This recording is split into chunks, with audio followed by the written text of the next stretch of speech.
It's an interesting proposal because the normal way that we think about, when we think about innovation, we think about innovation as influencing long-run growth. We think about it as a long-run growth measure. We don't think about those policy settings as counter-cyclical macro policy measures. And they're not principally about that.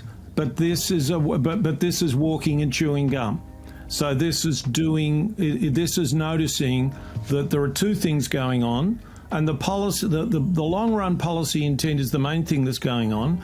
But you can get more long run bang for buck by doing this, and you get a short run benefit at the same time. Yeah.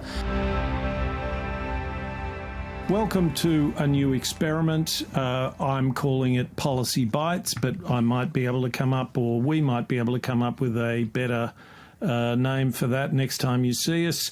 The idea of this is that we're going to spend 10, 15 minutes talking about an idea in policy, preferably a new idea, preferably an idea that you haven't heard of. And so we're going to start today. Firstly, I should introduce I'll call him my guest, but he's going to kind of interview me in a way, and he's also going to tell me what he thinks of the idea, and he may not think he's under no obligation to think it's a good idea. And his name is Gene Tunny. He is a colleague of mine in lateral economics and runs his own practice as well. I'll let him introduce himself further and then we'll get on with it. Oh, thanks, Nicholas. Yes, hello, everyone. I've been working with Nicholas for several years now, and I used to work in the Treasury in Canberra, and I'm an adjunct fellow at Centre for Independent Studies. So, for a long time I've been interested in policy. I've got my own podcast, Economics Explored. And, Nicholas, I'm happy to be doing this experiment with you. Well, this is terrible channel conflict, Gene. You've mentioned a competitor podcast. I'm shocked and horrified. Anyway, I won't turn the screen black. It's an abundance mentality. An abundance mentality. It is indeed. We don't believe in the scarcity mindset. As anyone who knows me knows, that's kind of fine with me. Now, I'll say two more things. Which is that Gene has two distinguishing characteristics that are well above and beyond mine. One is that he won the university medal, and the second is that he has the same name as a world heavyweight boxing champion. But those things are somewhat incidental. Anyway, I will tell you my idea. For quite a long time, I've been involved in innovation policy. And I'm going to call this idea macroeconomic policy. And here's the problem, and then I'll go on to the idea. The problem is that when you look at investment, early investment in innovative ventures, that stream of investment is extremely volatile. Now, if you think about the economy's needs, you would imagine that the economy wants a fairly steady stream of new ideas to invest in over time, build up. Some of them will fail, others will succeed, and will continually build away. But that's not what we see. What the market produces, the market is not terribly good at governing innovation. Not that I have any brilliant ideas about things that are better than that, but what we see typically is that markets go heavily into innovation during booms, and the longer a boom goes on, usually the more prepared people are to invest in innovation.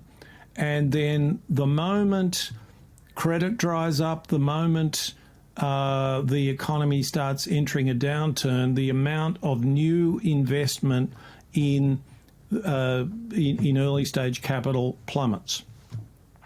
So that's the problem. And if you think about it, the government in a big way is trying to stabilise that with regard to the whole economy, and that's why we vary fiscal policy and monetary policy through the cycle to try to produce as smooth a growth path as we think we can manage using macroeconomic policy.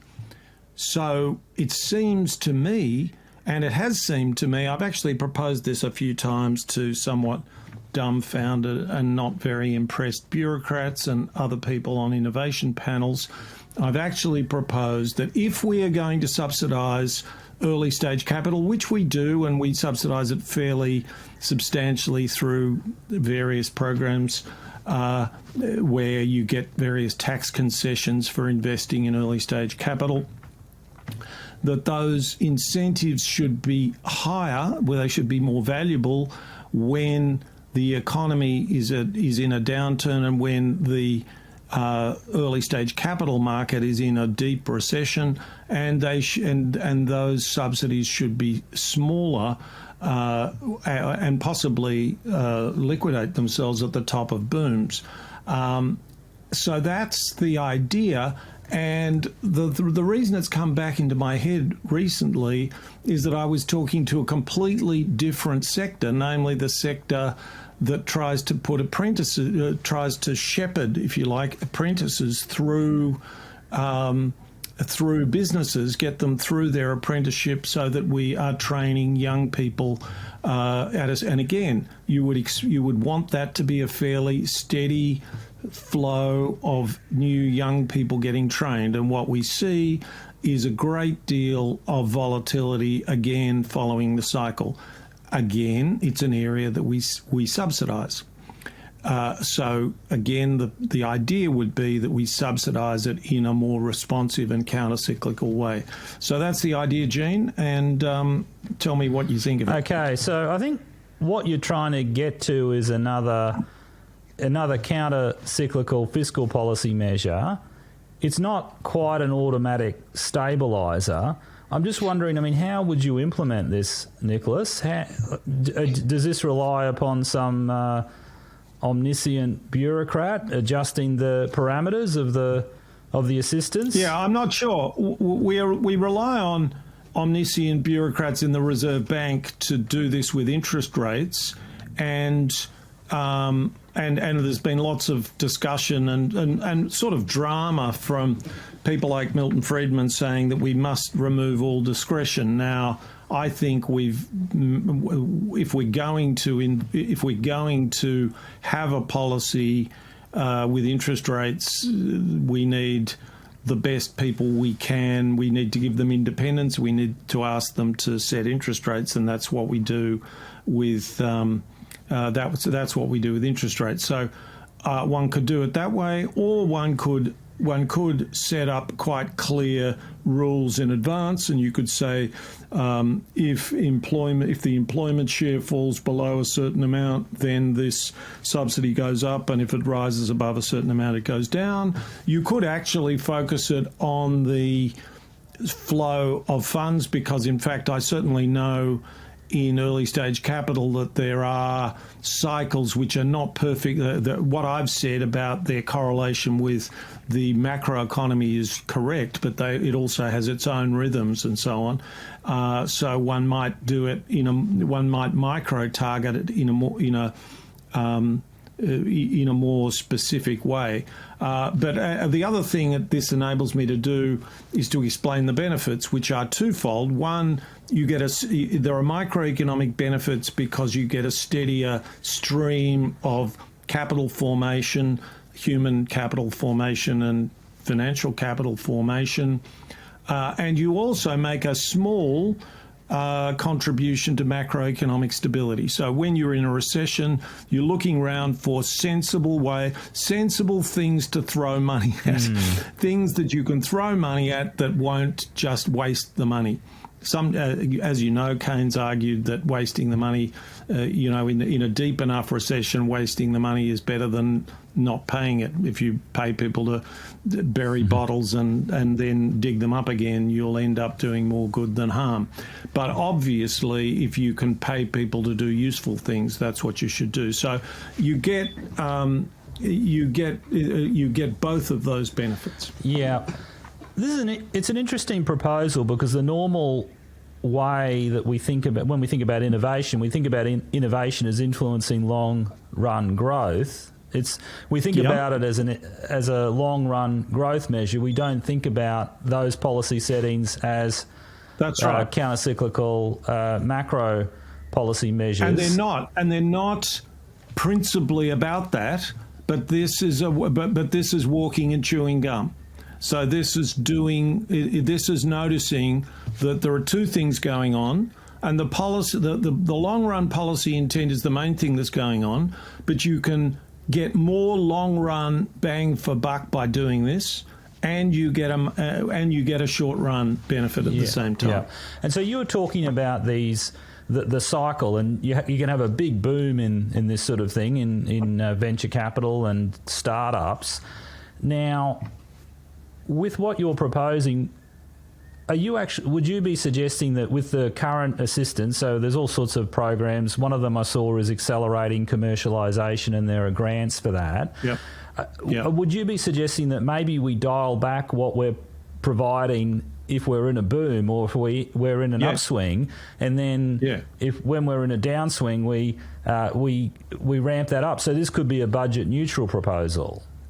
Oh, absolutely. I try to make everything I suggest as budget neutral as I can, and then you're focusing on the thing itself, not saying, oh, well, innovation's special, and we don't know how special it is, and we don't know, there are all sorts of choices that a community can make about whether it wants more innovation or better health or education or whatever.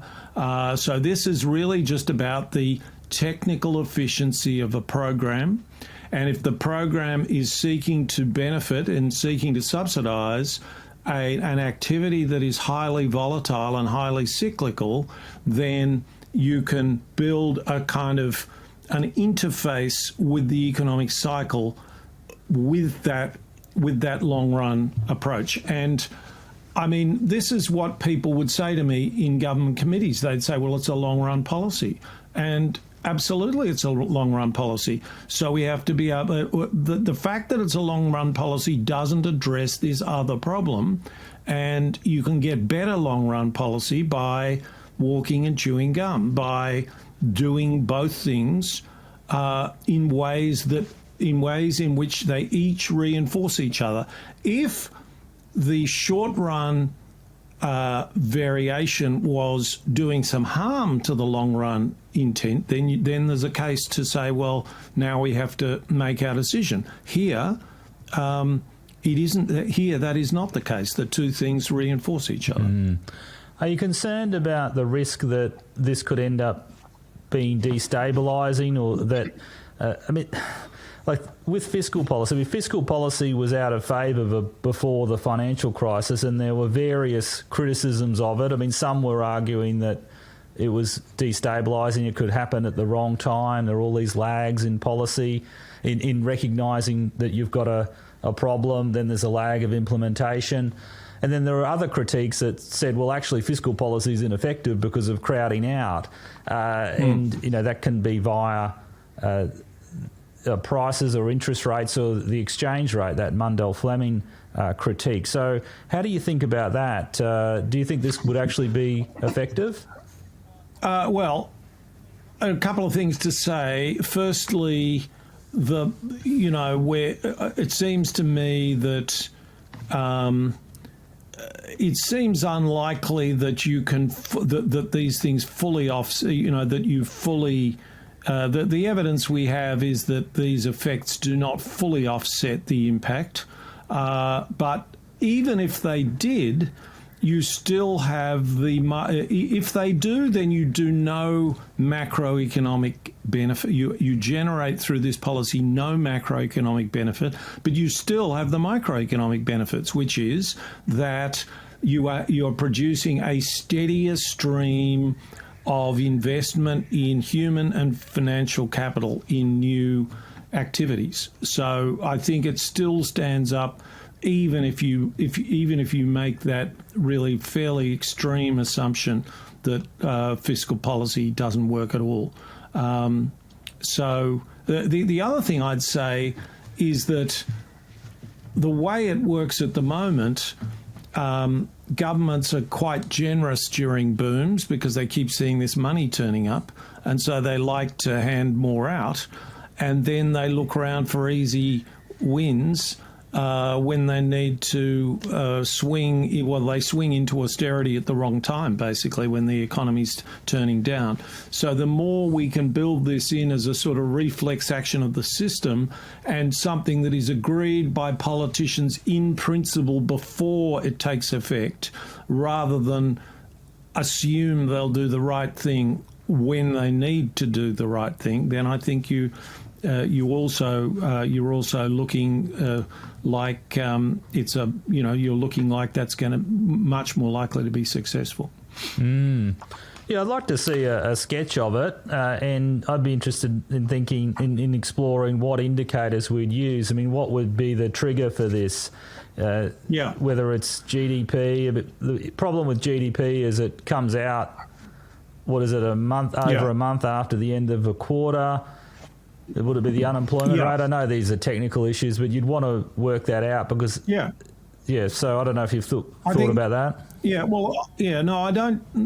I think that they are interesting questions. The other thing that I think is interesting is that I suspect there are plenty of other small pockets of the economy that, I mean, I've just mentioned two, but I think there are other pockets of the economy that might be similar. And if anyone listening to this has got any thoughts about what they are, please get in touch. And You're talking about sectors which are subject to booms, commercial real estate. I mean, boom and bust.